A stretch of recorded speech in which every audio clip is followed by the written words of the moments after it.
Ape Out is probably one of my most favorite games to come out of an indie studio. This game is a violent, bloody, twitchy, guerrilla warfare top-down beat-em-up that has a nice gameplay loop that doesn't get old. This game is made by 3 people: Gabe Caluso, which he's only really made the game foiled in this game. Matt Botch was the main sound designer, but also main developer, and Bennett Foddy, which is also one of the developers. If that name sounds familiar, he made Co-op and Getting Over It. This game is not a pain to sit through, and it's actually very straightforward. I would describe this game as Doom. No, seriously, I have a reason for this comparison. There's barely any story to the game, it's just that you're a giant ape who has been held in a cell. You go on a murderous rampage to just get out of the buildings that you have been held captive in, and you just want to escape to where no one can track you down again. There's nothing special about the story, you just murder until you get to the end of the level. It's simply gameplay over story, which I feel like has been missing for a very long time.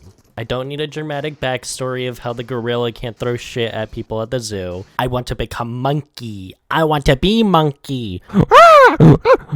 In this game, you have 3 hits until you're dead. You hold people hostage as you fling them into other people, making them into a red mist. You can force a hostage to fire the gun at their partners, or you can use them as a shield so that you don't get shot. Each enemy is unique. There's the basic guys with a rifle. You pretty much just use them as a shield or just to quickly get a shot on someone. You have the bigger guys with the shotguns that are definitely bullet sponges when it comes to shots, and they're great for taking out a bunch of guys at once. You have the ones that have machine guns, which can definitely take out a bunch of people at once, but they can definitely be dangerous if you try to approach them too late. There's ones that have bombs on them, which just fucking chuck them as far away as you can, because one hit from them and you're dead. There are snipers, which they don't really show up until the middle of the game, but they are definitely more intimidating from a distance. There's these guys with a revolver where they try to shoot you, but then they run away if you try to get near them. They're just the basic enemies, but a little bit harder to aim, so I mostly just use them as shields. You have people with the tranquilizers, which all they make you do is trip balls. There's people who have bazookas, which they can either be really annoying towards the end, or really enjoyable from how intense it's getting. And lastly, there is the flamethrowers, which, they are fucking terrifying, so either explode them into another person or use them as the flamethrower. If you don't outmaneuver them in time, you're fucked. I'm sorry. Every other level introduces a brand new element to fuck around with. Whether that be explosive barrels, new enemy types, new music, new visuals, new additions to the gameplay, it just keeps on introducing more and more in a really organic way that doesn't feel overwhelming.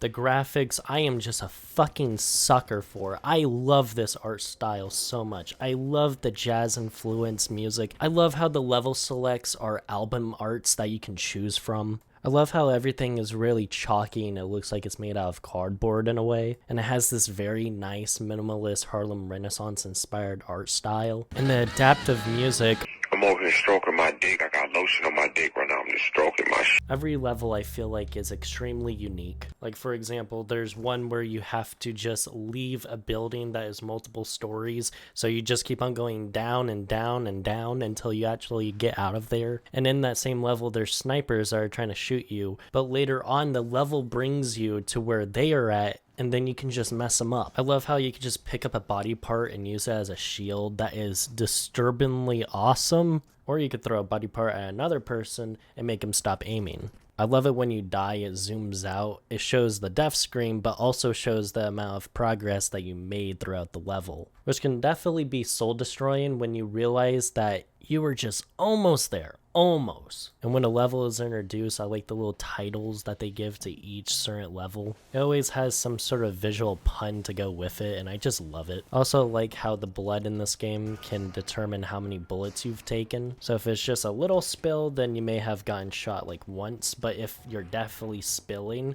then you're probably at your last shot. Also love how the blood can tell where you've been and where you haven't been. It's just a nice little touch that this game offers. This game is literally one of a kind, and from beginning to end, it just non-stop delivers. I cannot stress enough how much I love this game, and I want you guys to buy it. Right now, it's $15. This is not sponsored, by the way. And I really just want at least one person to try out this game. It is really good and it is very underrated. The only issues that I would have to say about the game is that it is short. Actually, really, really short, like 2 hours. But if you get this baby for $3 like I did, oh my god, it is the best 2 hours that you'll ever experience in gaming. I've 100% completed this game 3 times on my Nintendo Switch, and I've played it all over again on PC. If you want blood, if you want violence, if you just want to fuck shit up, this is the game. If you want to be monkey, become monkey, then bye. I am giving this game a 8 out of 10. It's a visual masterpiece that may be short, but it's definitely worth it. Anyway, subscribe if you want to, like if you want to, even comment if you want to. I don't care. You do you. Have a good day. What are you still doing here? Buy the game. What do you want from me? I'm just asking you a simple thing to do. Just buy the game. You're probably not gonna buy the game. You're gonna make me depressed. Now, why would you do that? Why?